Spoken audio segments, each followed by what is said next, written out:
I was totally amazed that an illegal substance that to me was garbage was helping me medically. I was bedbound for about 5 years. I couldn't hold a job. I had to quit school. I was near death. I believe that medical marijuana saved my life. I see it as a kind of wonder drug of our time. What this really is the marijuana legalization lobby taking advantage of sick patients. Legitimate sick patients need legitimate medications. It's medicine. If it is a medicine, how come it is not regulated through medical fields? Never in my career did I find a chemical so ill-qualified to be defined as a pharmaceutical. I think the biggest problem is that you're talking about a highly impure substance. You get all this stuff that's floating around in marijuana. 488 substances, 66 cannabinoids. If you find a positive effect, then that justifies drilling down deeper and deeper to see where this positive effect is coming from. There's quite a bit of evidence that suggested that cannabis would be useful for a number of indications. Migraine and nausea and vomiting. Marijuana contains anti-inflammatory, antioxidant, and probably anti-cancer compounds.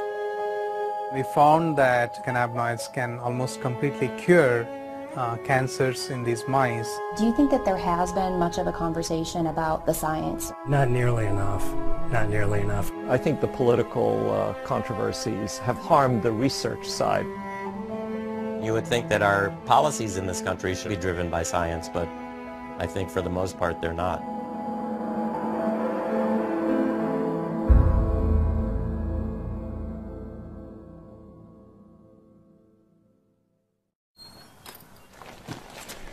I'm not one for just sitting around.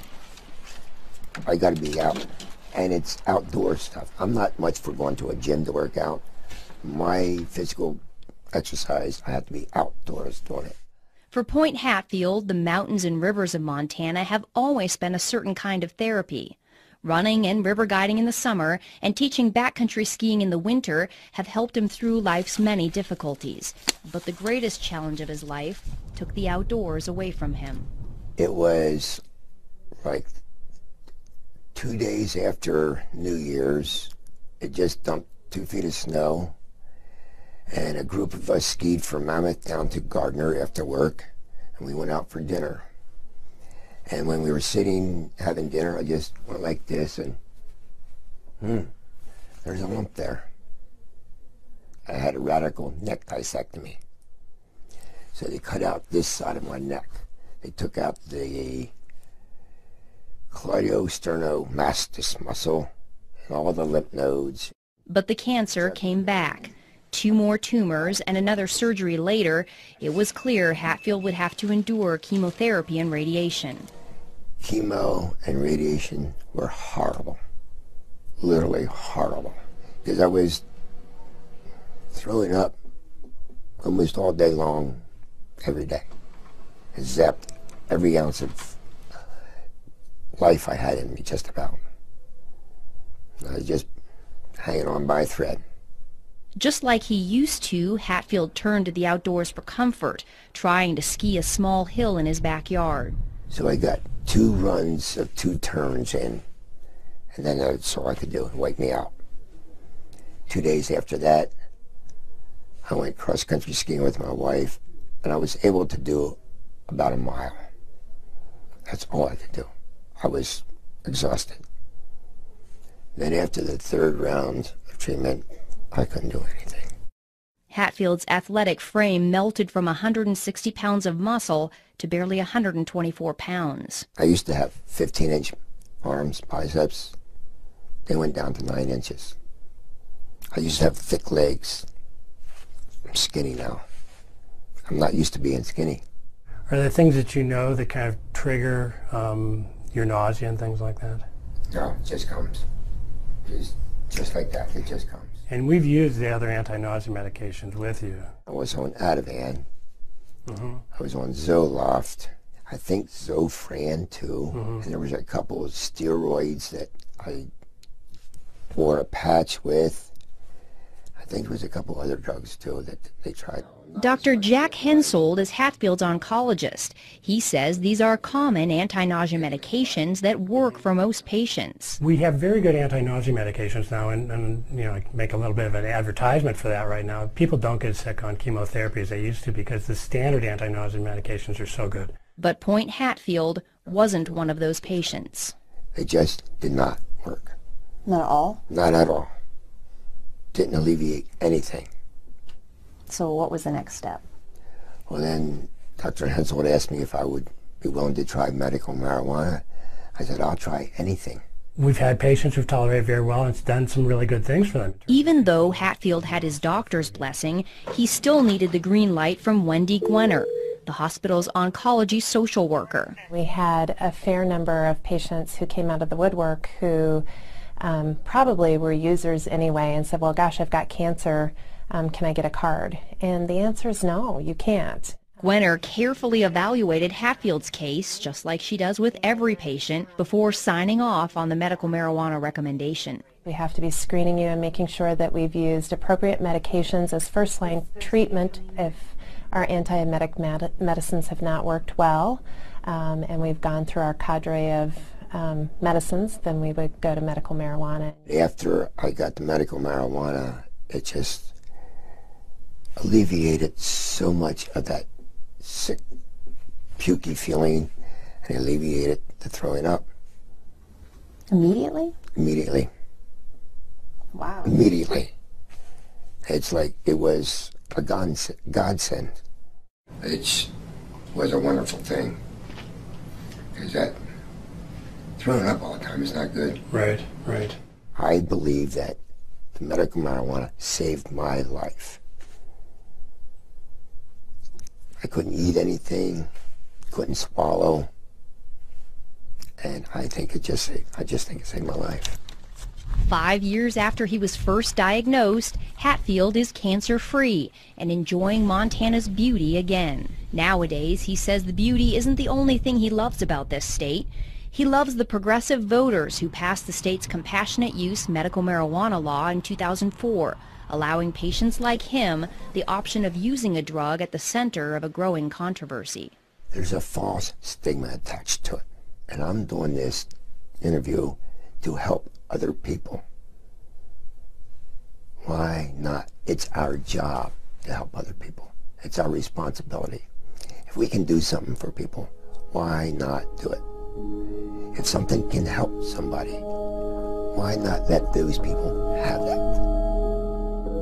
Impassioned pleas from patients just like Hatfield have been the spark behind a nationwide movement to allow access to marijuana as a medicine. By the fall of 2010, 15 states had passed laws similar to Montana's. This is all in direct conflict with federal law. Since the 1970s, the U.S. government has considered marijuana a dangerous drug, one with a high potential for abuse and no accepted medical use. It's known as a Schedule I drug, the most restricted category. Marijuana shares its Schedule I status with drugs like heroin, ecstasy, and LSD. Drugs that have a high potential for abuse but do have an accepted medical value are placed on Schedule II. Some of the drugs currently on Schedule II are methamphetamine, cocaine, opium, and morphine. Doctors can legally prescribe medications on Schedule II. They cannot prescribe Schedule I drugs. So doctors like Hensold cannot legally prescribe marijuana to patients like Hatfield. Instead, state marijuana initiatives carve out a gray area, allowing doctors to make a recommendation for medical use. But they do so at their own peril, since the federal government still views any marijuana use, even medical, as illegal. The government publicly says, well, marijuana's not a medicine because we don't have enough studies to show it, or we don't have this, or we don't have that. And you go, well, here I am. You've been sending me this for 28 years. Every month, Florida stockbroker Urban Rosenfeld receives a tin of 300 federally grown and rolled marijuana cigarettes, complete with a legal marijuana prescription glued to the side. Does it seem hypocritical to you? Of course it's hypocritical. Of course it is. I mean, the fact they've been giving it to me for all this time, they've given me over 120,000 medical marijuana cigarettes so far in my lifetime. In the 28 years, 120,000. Rosenfeld is one of 4 surviving public patients in a little-known federal program. I show them my tin can, and I show them my marijuana, they go, what? What do you mean the federal government grows this? What do you mean the federal government supplies this? They have no idea. It was called the Federal Investigational New Drug Program. Since applications to the program are confidential, the exact number of patients who made it in is unknown. Rosenfeld believes he was one of about a dozen patients who received legal marijuana cigarettes from the federal government. We were able to convince the government that nothing else worked, and so they had no choice but to give it to us. Rosenfeld argued he needed marijuana to treat his terrible pain caused by a rare disorder diagnosed at age 10. It's called multiple congenital cartilaginous exostosis, which means bone tumors on the end of long bones, that whatever tumors I had at puberty will grow as I grow. They mostly grow outwardly into the muscles in the veins, stretching the muscles in the veins, making it very painful and very tender. I'd be screaming and crawling on the floor for 2 hours trying to get the muscles to get back in place. And then once they finally got back in place, the muscle would be so torn that I couldn't walk for 3 days. On top of the pain was the knowledge that any of the hundreds of benign tumors in his body could become malignant at any time. Rosenfeld spent his youth and teen years on synthetic morphine, muscle relaxants, and sleeping pills. By age 20, he was taking more than 200 pills a month, and he was a vocal critic of illegal drugs. I hear kids talk about drugs and things like that, and I go, why are you doing drugs? I mean, look at all I have to do. You'd be thankful you're healthy. Even so, Rosenfeld finally gave in to peer pressure and tried marijuana in college. He says he didn't feel anything and decided the drug was useless and that his friends were just imagining they were high. But a strange thing happened one night while smoking marijuana and playing chess with a friend. Rosenfeld did something he hadn't done in years. He sat comfortably for 30 full minutes. I thought, well, wait a minute. In what way did I take all the narcotics and drugs I had to allow me to sit? And I thought, gee, I haven't taken a pill in 6 hours. Well, then how can I sit? And just then, it was my turn with the joint. They handed me the joint. I looked at this piece of garbage, because to me it's all it was. I said, this is the only thing I've done differently. I've smoked this garbage. I wonder if there's any medical benefit to this garbage. Rosenfeld had stumbled onto another potential medical use for cannabis, chronic pain. When he joined the federal program in the 80s, he became one of a rare group of medical marijuana patients who could speak openly without fear of arrest about its medical benefits. Their stories added some legitimacy to an expanding body of anecdotal evidence. Medical marijuana has grown to a point where the government looks foolish saying it's not a medicine. It is a medicine. 82-year-old retired Harvard professor Dr. Lester Grinspoon is well versed in the anecdotal evidence surrounding medical marijuana. He's told Urban Rosenfeld's story along with many other patient stories in his book Marijuana, the Forbidden Medicine. His opinion of cannabis has come a long way since he first began investigating it as a young assistant professor of psychiatry at Harvard in the late 60s. Back then, he certainly did not see it as a medicine. Back then, he certainly did not see it as a medicine. I could only see from my ivory tower that lots of people were using marijuana. I had a concern that marijuana was a terribly I believed it, a terribly dangerous drug. And why wouldn't he? The 1930s era film Reefer Madness was a dramatic manifestation of government and media claims about the dangers of marijuana. The film portrays marijuana smokers as delirious, insane, even homicidal. Dr. Grinspoon was gravely concerned, and he wanted to give young students the proof that marijuana was hurting them. I went into the library and started to look at this. I wanted to provide a scientific and medical basis for the prohibition. What was the government standing on and saying that this was a dangerous drug? Psychotic reactions can happen. Marijuana is now known to initiate depressive episodes, delusional episodes, manic episodes, and even psychotic episodes. Dr. Eric Voth is an internal medicine physician and an addiction and pain specialist in Topeka, Kansas. He's also the chairman of the Institute on Global Drug Policy and has advised former presidents Reagan, Bush Sr., Bush Jr., and Clinton on drug policy. A critic of medical marijuana, he says one of his biggest concerns is the risk of mental illness, especially schizophrenia. There are clearly patients where it kind of uncaps the psychosis Schizophrenia is a form of a psychotic illness, and uncapping it in people who didn't know they had it. There have been episodes, again, of people who have sort of uncapped and continued schizophrenic that did not have it ahead of time. Indeed, research has shown a connection between marijuana use and schizophrenia. There is also great concern over marijuana use in teens and young adults because their brains are still developing. But it's still unclear whether marijuana causes mental illness or someone with a mental illness is more likely to use marijuana.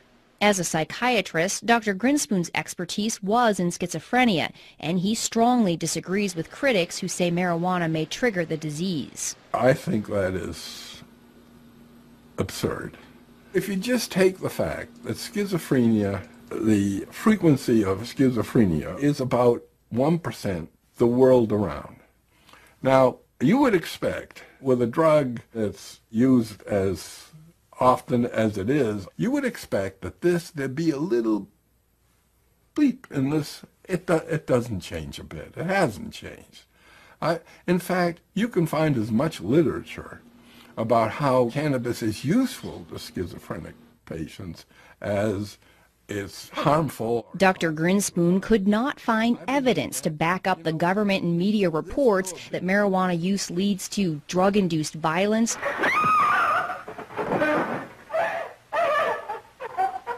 and incurable insanity. He is hopelessly and incurably insane, a condition caused by the drug marijuana to which he was addicted. This substance, the most harmful thing about it was not any inherent psychopharmacological property of the drug, but rather the way we as a society were treating the people who use this drug. It's been a medicine for about 3,000 years now. It only hasn't been a medicine in this country for 68 years. I say in the scheme of things, it's been a medicine a whole lot longer than it hasn't been.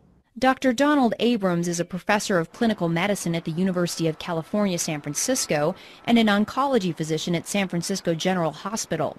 He says doctors were able to freely prescribe cannabis for various ailments up until 1937. Harry Anslinger, who was a prohibitionist and the first head of the Federal Narcotics Bureau, decided to introduce the so-called Marijuana Tax Act. Physicians in the United States knew the medicine as cannabis, and by using marijuana, he sort of did an end run around the medical community. The act imposed a high tax on medical marijuana and such onerous registration and reporting requirements that it effectively banned its use as a medicine altogether. The American Medical Association came out in opposition to the act, with Dr. William C. Woodward testifying there was no evidence the medical use of cannabis was causing addiction, and that there are evident potentialities in the drug that should not be shut off by adverse legislation. He opined that it's impossible to foresee how much the new regulations will deprive the public of the benefits of a drug that, on further research, may prove to be of substantial value. The Marijuana Tax Act delivered the final blow to a medicine that was already being replaced by the opiates and aspirin. Cannabis was removed from the U.S. Pharmacopoeia in 1942. The fact that cannabis was an accepted, valuable medicine in the United States for nearly a century might be surprising to the teens who grew up watching the dramatizations of reefer madness. It certainly came as a surprise to Dr. Grinspoon. I discovered when I got into the library that I, despite my training in science and medicine, had been brainwashed. He put his findings into an 80-page paper, aptly titled Marijuana Reconsidered. It was later published in Scientific American. Then his professional investigation of cannabis took an unexpected, personal turn. His son Danny, suffering from childhood leukemia, had begun chemotherapy. The chemotherapeutics that he had to receive were just devastating to him in terms of the nausea and vomiting. It's a nausea that goes right down to your toenails. I mean, it's really beyond description. Even with all his prior research, Dr. Grinspoon still had no idea that marijuana might be able to stop Danny's chemotherapy-induced nausea. One night at a dinner party, an oncology doctor who had read his paper on marijuana related the story of a 17-year-old with leukemia who used marijuana to treat his terrible nausea. On the way home from there in the car, my wife, Betsy, asked me, don't you think we ought to get a little bit of marijuana for Danny the next time he gets... And I said, I'm almost ashamed to say this. I said, no, that would be breaking the law, and I don't want to offend the physicians, who are taking care of him. So I was against it. She's a rather plucky woman, and next time he came in for his chemotherapy, she went up to the Wellesley High School parking lot, and they found his friend Mark, and asked him if Mrs. Grinspoon, wanted a little bit of marijuana. When Dr. Grinspoon showed up for Danny's chemo treatment, he was surprised to find his wife and Danny so relaxed. They were joking, and he was smiling, and no problem.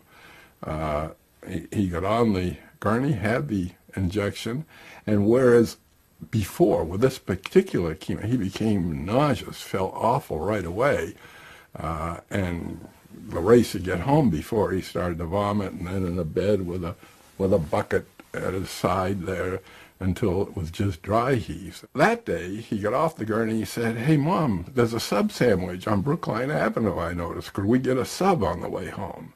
When he discovered Danny had smoked marijuana, Dr. Grinspoon was not angry. He was relieved. And I called the doctor, the attending who was taking care of him, and I said, I'm not going to stand in his way doing this again. He said, don't. And don't have him do it in the parking lot. I want to see this myself. And so it went. He never had any difficulty with nausea and vomiting. With the further treatments for as long as he lived, he was free of that anxiety. And I can tell you, it was not only a relief for him, it was a relief for his parents and his siblings. It was a godsend. Not surprisingly, Dr. Grinspoon has become an ardent supporter of legalizing marijuana for medical use. People who suffer from these symptoms and syndromes, depending on just how serious they are, that's always accompanied by anxiety. And to take and artificially impose another level of anxiety, the anxiety involved in doing something which is illegal, for which you can be punished, is cruel. By the 1980s, scientific interest in cannabis had begun to catch up with the personal experiences. According to a 1982 United States Institute of Medicine report, Marijuana and Health, the preliminary research coupled with anecdotal evidence warranted a closer look at medicinal cannabis. The report also found that marijuana attacks diseases and symptoms differently than other drugs. This offered the tantalizing possibility for drug companies to develop new, novel drugs out of the chemicals in the marijuana plant. The Institute of Medicine called for more research on these chemicals, known as cannabinoids. Even with this encouragement, research on cannabis failed to flower. There aren't many scientists or clinical investigators who are particularly interested in doing research in medical marijuana because it's such a hassle. Marijuana's Schedule I status means Dr. Abrams has to get approval from more than a half-dozen regulatory bodies before he can start a cannabis medical trial. There are so many roadblocks that you have to go through. Marijuana is an illegal substance that I think a lot of investigators and even organizations just don't want to get involved in something that is so controversial. Dr. Igor Grant is a professor of psychiatry and the director of the California-based Center for Medicinal Cannabis Research. He says not only is the research bureaucratically difficult, it's expensive, and financial backers are hard to find. You know, an ordinary investigator just does not have the time or resources to do this kind of work. I mean, you really need, either federal or state funding or pharma funding, something to navigate this whole system. The center's research was funded by a $9 million grant from California taxpayers. The money allowed for a few legitimate small marijuana trials, including several done by Dr. Abrams, that confirmed what Rosenfeld was saying all along, that cannabis works on pain, especially pain that does not respond to opiates. All of them, to some extent or another, demonstrated that smoked marijuana is effective in this situation for which we really don't have very good treatments. I can say that the cannabinoids are almost certain to be useful in neuropathic pain based on the research that we've done. But even when researchers get significant results like this, Dr. Abrams says cannabis research can still be an academic dead end. When I submit it for publication, I have found what I perceive to be a publication bias, that people are not particularly interested in publishing data suggesting that marijuana might have some benefits. All of those things, I think, sort of dampen anybody's enthusiasm to take on medical marijuana research. And scientists are not getting much help from pharmaceutical companies either. No pharmaceutical company is interested in supporting, marijuana research. Because it's a naturally occurring substance out in the world, so you can't patent it per se. So the research on it is quite dicey. It really is. Nobody can make any money on that research or on that development. Even if drug companies created a novel marijuana plant drug that they could patent, doctors could not prescribe it. It's going to be a class 1 type of drug. It's not going to be broadly used. And again, why do you want to spend a lot of time developing a drug that you can't really sell? Why would a pharmaceutical company want to get involved with something like that? I think until marijuana is rescheduled, large-scale research will probably not occur. Advocates have been mired in a decades-long legal fight with the U.S. Drug Enforcement Agency to do just that. In the late 80s, they made the argument that marijuana has accepted medical value and that it belongs on Schedule II. It was the judge who, my understanding was, basically suggested that it be made a Schedule II. According to government documents, the DEA's administrative law judge, Francis Young, found there was incontrovertible evidence that cannabis was an effective medical treatment for nausea and appetite loss, multiple sclerosis, and spinal cord injury spasms. Judge Young ruled marijuana should be moved to Schedule II, writing, "The evidence in this record clearly shows that marijuana has been accepted as capable of relieving the distress of great numbers of very ill people. It would be unreasonable, arbitrary, and capricious for DEA to continue to stand between those sufferers and the benefits of this substance." For those who were concerned about marijuana's side effects, Young ruled that as a medicine under a doctor's supervision, marijuana in its natural form is one of the safest therapeutically active substances known to man. The DEA and other federal agencies disagreed. They overruled Judge Young's decision and kept marijuana on Schedule I. But the ruling did add to growing pressure on the U.S. government to go beyond its own compassionate use program and make marijuana legally available as a medicine. The answer? Provide a pill that can do what the plant does. For years, the government had been sponsoring and funding research to put the active ingredient in marijuana, THC, into a capsule form. Known as dronabinol or Marinol, the drug is a synthetic version of THC created in the laboratory. Since it did not come directly from the plant, the DEA placed it on Schedule II. They wanted to have an answer to people like me. There is a medicine out there that people can buy. They don't have to use herbal marijuana. Dr. Grinspoon says the problem is Marinol does not work as well as marijuana. You take people who have used both herbal marijuana, smoked it or ingested it, and Marinol or dronabinol. Every time, never an exception. Oh, I much prefer herbal marijuana. It was my experience when AIDS patients first started taking dronabinol back in 1992 that they didn't like it. The absorption when taken orally of THC is very variable and low. The gut only absorbs 12%, plus or minus a few percent depending on the individual. The problem with taking it through the gut, you have to wait for an hour and a half to 2 hours to know whether you're getting relief from the pain or the nausea or whatever it is you're trying to relieve. How does Marinol compare in all this? I was talking earlier. I mean, do you feel like it's as effective as the plant or no? No. I do not believe Marinol is as effective as marijuana or THC. And why do you say that? I've never really seen it work. We've had it on, it's expensive, and I've never had a patient who seemed to get much benefit from it. We really haven't had very much success with patients with Marinol for any side effect management. So There's something that is lost in with the THC in that processing. Dr. Abrams says what's lost in the processing are all the other cannabinoids in the plant, some of which are known to mitigate the high associated with THC, making the patient feel more relaxed instead of anxious. There are 400 other compounds in the plant, including 70 other sort of lookalikes to delta-9 THC, and those are all there for a reason.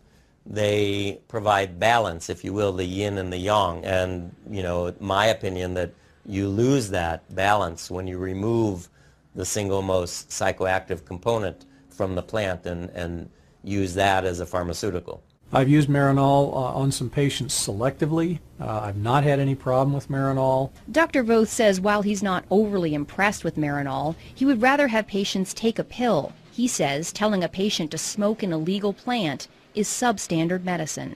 I treat a lot of sick patients with all sorts of different pain and neuropathic disorders and cancer, etc. And I cannot think of one circumstance in 27 years of active practice that I've had to say, well, it's time for you to smoke dope. I just haven't. And that includes terminal patients and hospice patients. Anyone who says that,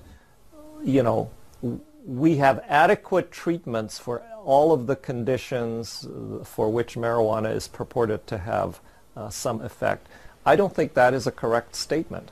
I think the fact is that we have a lot of difficult to treat conditions, and there may be a niche or a place for the cannabinoids with some of those conditions. Oncology social worker Wendy Gwenner agrees. She's personally seen patients who don't get adequate relief from the anti-nausea drugs. And when it comes to getting patients to eat, it is far and away the best medication that we have for chronic wasting and for increasing appetite in cancer patients.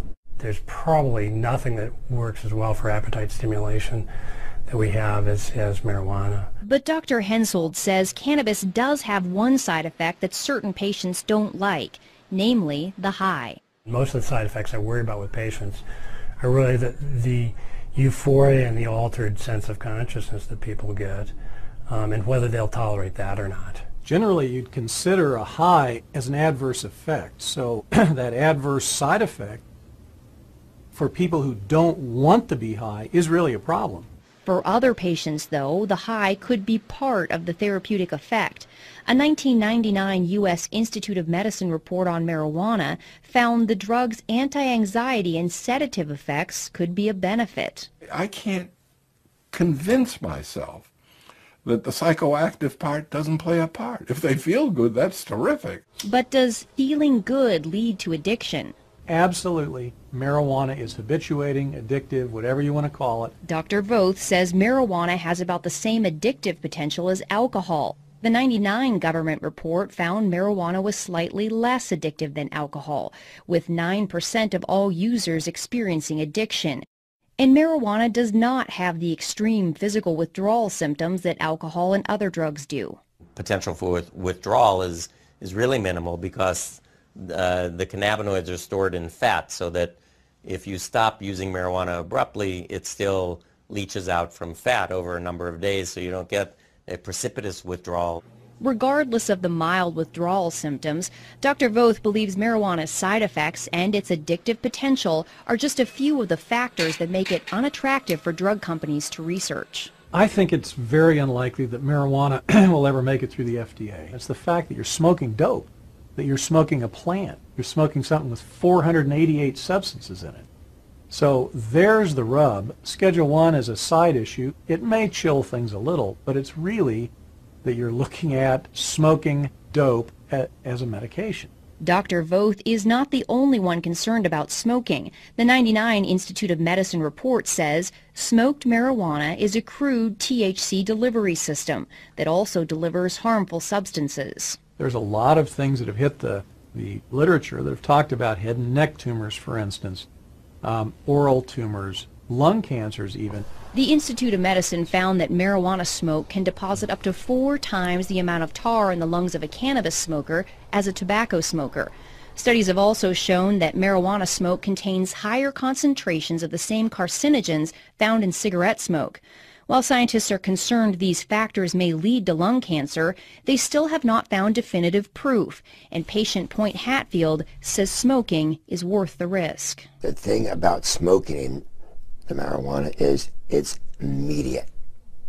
You don't wait 20 minutes or half an hour or whatever. It's immediate. And for me, immediate relief was a blessing. When you smoke cannabis, by the way, the peak concentration in the bloodstream occurs in 2.5 minutes. When it goes through your lungs, it goes into the right side of the heart, into the left side of the heart, and then right up to the brain. Most people prefer the inhalation method because they can better titrate when the effect comes on, how long it lasts.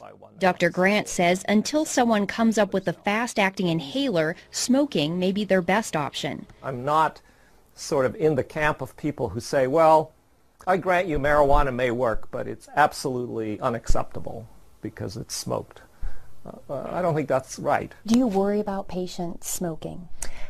I don't. I look at the cost benefit. The cost of having untreated cancer would be far outweigh whatever carcinogens might be introduced to the lungs. Even Irvin Rosenfeld, a patient who smokes 10 to 20 marijuana cigarettes a day, doesn't waste any time worrying about the smoke. No. Why not? First of all, I have over 200 tumors in my body that could go malignant. I should live so long as to die of lung cancer. Okay. A 2006 lung cancer study funded by the National Institute on Drug Abuse gives Rosenfeld even more to smile about. Researchers unexpectedly found that chronic, heavy marijuana smokers not only had no increased risk of developing lung cancer, but they actually had a decreased risk. Marijuana contains anti-inflammatory, antioxidant, and probably anti-cancer compounds in it. This is where the complexity of the plant is both a blessing and a curse. With dozens of cannabinoids and hundreds of other compounds, it's difficult to pinpoint the source of the beneficial effects found in the smoking study.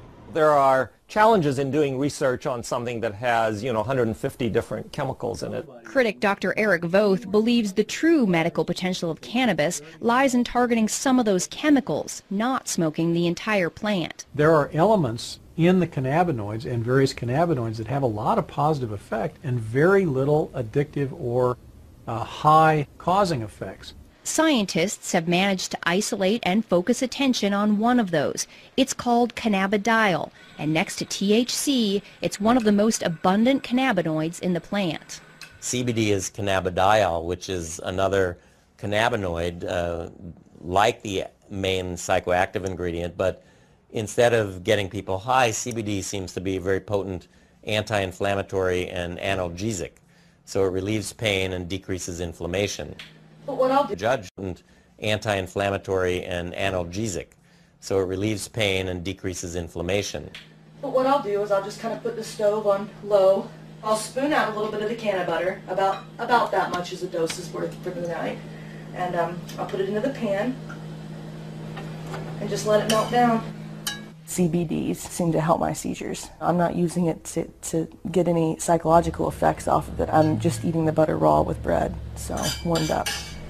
And how often do you take that? Once a day, twice a day? At night right before bed. I used to be on approximately 14 different prescriptions, and I would still have up to 12 seizures a day. I used to take 2 handfuls of pills, no more. While this 27-year-old epilepsy patient is relieved to be taking medical marijuana, she's considerably more anxious about showing her face and has requested we conceal her identity. Why do you not want to show your face? I am not comfortable showing my face because of all the discrimination that has already happened. She says both she and her husband have lost jobs when she spoke openly about her use of marijuana as a medicine. But the fact of the matter is, somebody has to speak up or nobody will hear these stories. She chose to tell us her story in her artist's studio. Here she creates much happier works than she did even a few years ago, when her self-portraits plainly showed the toll epilepsy had taken since she was diagnosed at 15. I've taken pretty much every anti-epileptic on the market, and some with a little bit more success than others. Some of the medicines I was on had nothing to do with epilepsy, and the doctors put me on them to help me sleep or to help with my anxiety issues. The seizures were so bad I needed to be sedated heavily to sleep. The depression gets worse the more you're sedated. Despite the constant seizures and depression, she graduated high school and was accepted into a private women's college to study psychology and fine arts. The seizures were so intense by my early 20s that I couldn't stay in class. And as the stress of exams would come closer, that would trigger seizures. She had to withdraw from college just a handful of credits short of graduation. The seizures were so bad and the medication so debilitating that getting a job wasn't even an option. She was bedbound for years while the epilepsy ruled her life. My husband would have to call me, 25 times a day from work just to make sure I was still breathing okay. I could not shower by myself because if I slipped and fell, it only takes a half inch to drown. So we were living on pins and needles with me having that many. That's when she decided to move to a state with a medical marijuana program. She had read stories about its potential to treat epilepsy, and she wanted legal access to it. How did that impact your seizures? They started slowing down. I had to build it up in my system, and it wasn't until I started ingesting it that they really stopped completely. The potential of the CBDs in marijuana to mitigate epileptic seizures is not new. Scientists who put together the 1982 U.S. Institute of Medicine report found substantial evidence from animal studies to indicate that cannabinoids are effective in blocking seizures and that there is strong support for further investigation into the utility of CBD in human epilepsy. The subsequent 1999 Institute of Medicine report was less enthusiastic, saying the solid scientific evidence still isn't there yet, and it was unlikely to be a fruitful area for drug research. Well, I'm not waiting for the FDA approval to come through. I know how it affects my body, and that's one thing that I've learned through taking prescription drugs all these years. I have to know how this stuff is going to affect me, not what somebody else says it does for them. Not only has it completely stopped her seizures, but she says something in the plant works for her anxiety, depression, and insomnia too. So she sees the scientifically undesirable cornucopia of substances in the plant as a benefit, not a detriment. The fact is it works. It works better than anything I've ever tried, any pill I've ever taken. The cannabinoids have multiple actions. It's not just on pain, or in her case maybe anti-epileptic action, but for many people, they have a sedative and anti-anxiety effect and so forth. I'm a cancer doctor, and I often suggest to my patients that they consider marijuana for their loss of appetite, nausea, pain, depression, and insomnia. It's one medicine they could use instead of 5. Critics of medical marijuana are highly skeptical of claims it can treat just about everything. How is it possible that one plant has the potential to treat so many different ailments? Intriguing answers started appearing in the early 90s when researchers pinpointed receptors in the brain and the body that bind with the cannabinoids. Receptors can be described as locks on the surface of a cell, and when the correct key binds with the correct lock or receptor, it opens the door and delivers messages. Sometimes the message is that the body is feeling pain. Other times the message may be that there's an invader and the immune system must attack.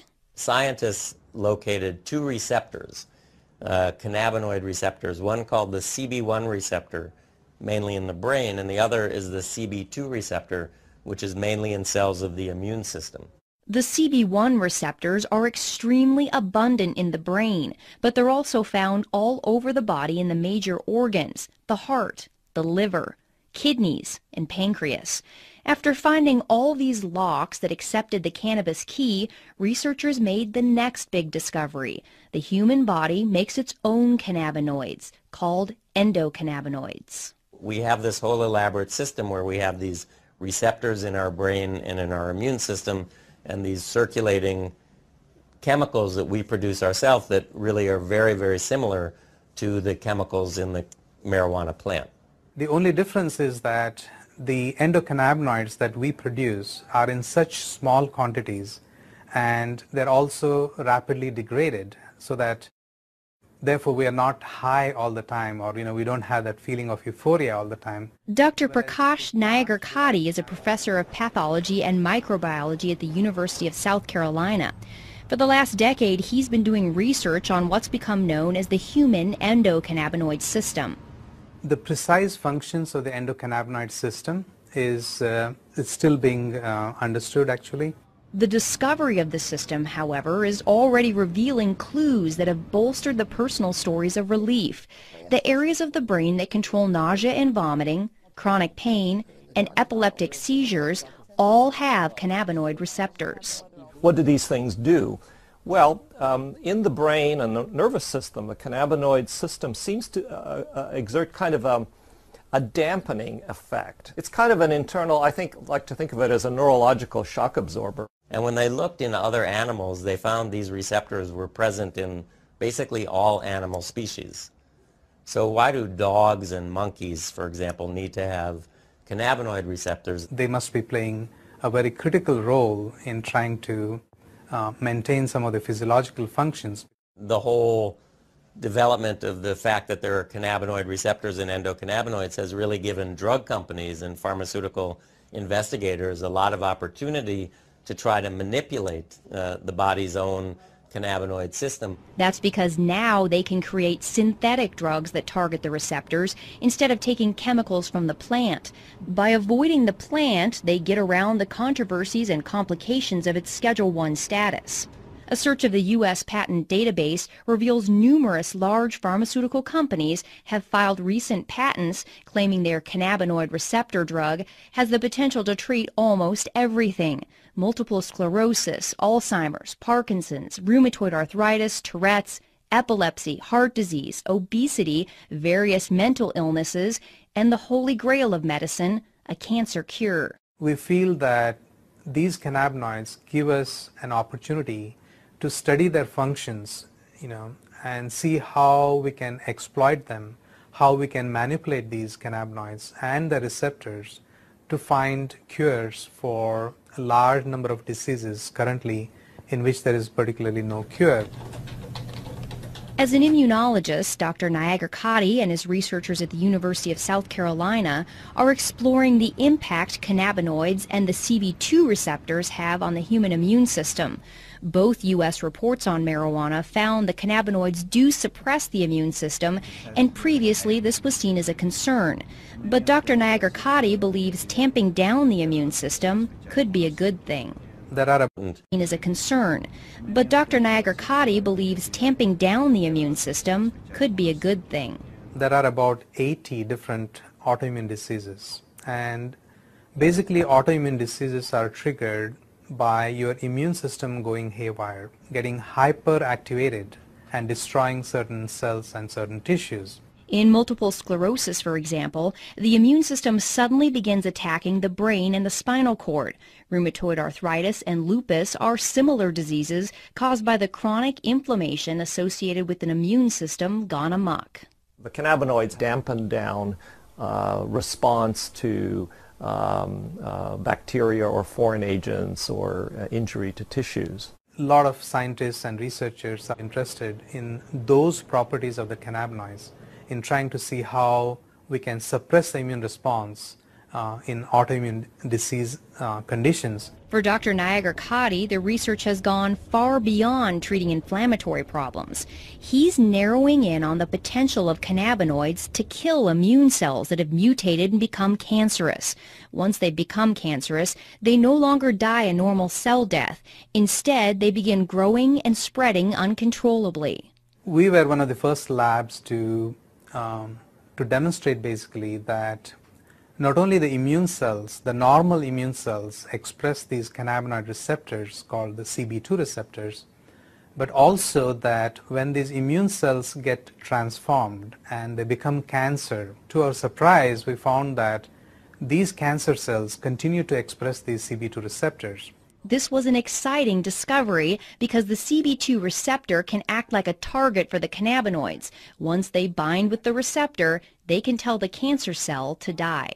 So basically telling the cells basically to commit suicide, and that's what they do. And we demonstrated that that would be the mechanism by which the cannabinoids can kill the cancer, and therefore it can be used effectively as an anti-cancer agent. Dr. Nagar-Katti and his researchers were able to eradicate almost 100% of the cancer in test tubes. But they were skeptical they would see similar results when they moved on to tumors in mice. To our surprise, we found that almost 25 to 30% of the mice completely rejected the tumor. They were completely cured.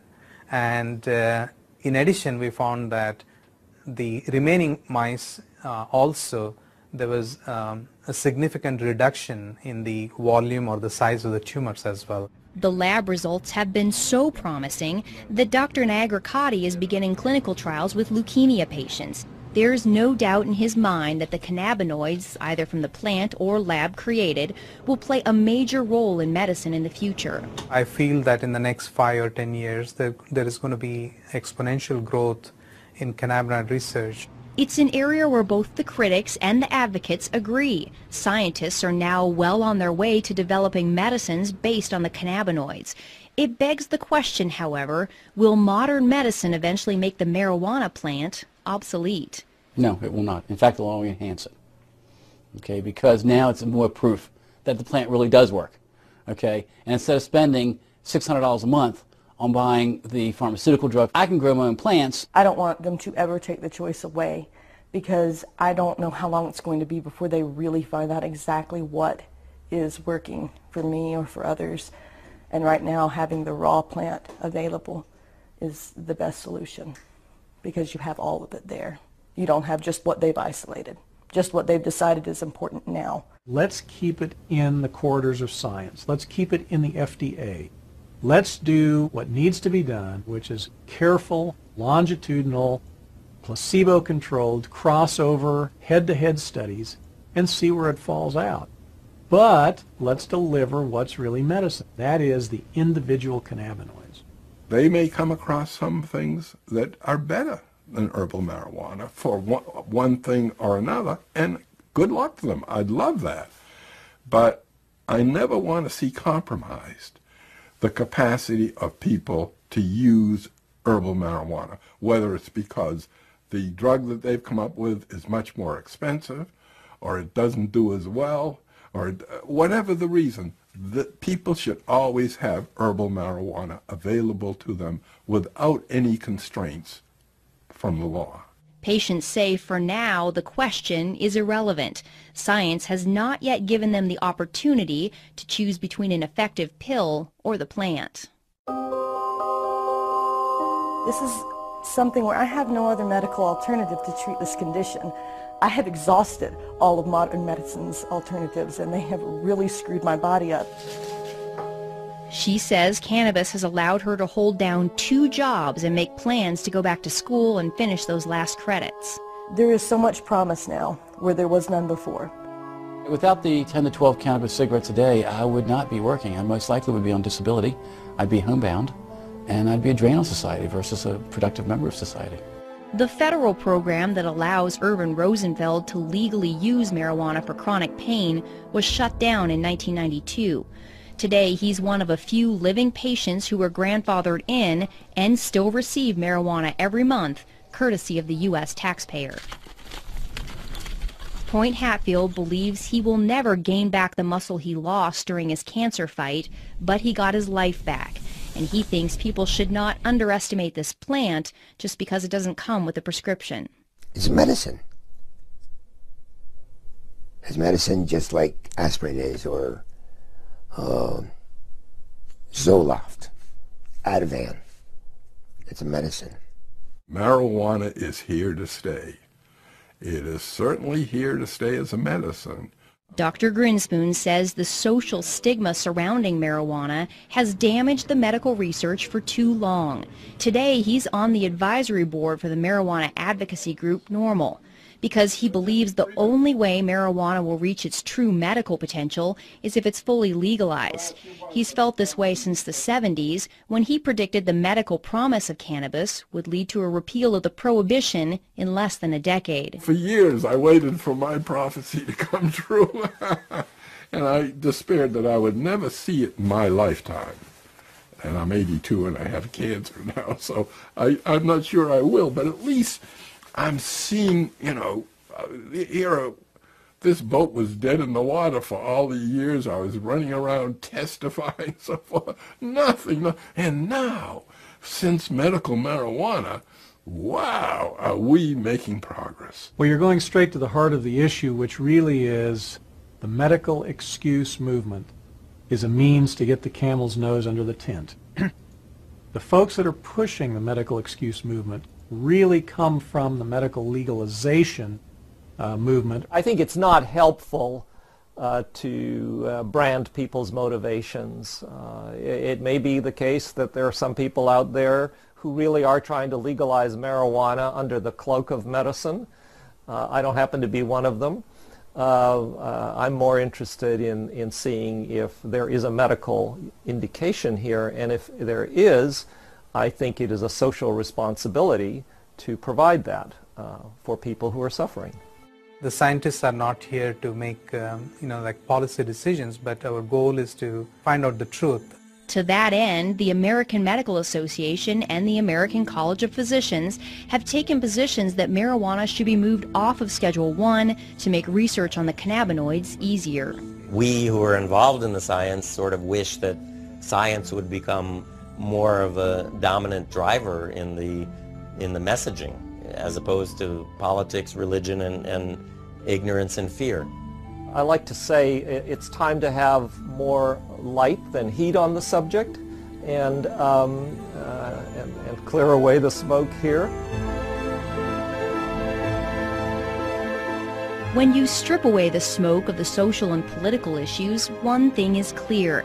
After decades of controversy, conjecture, and limited research, we have arrived at last in the realm of science. We know more about the secrets of this complex plant than at any other time in history. The only question now is where that knowledge will take us.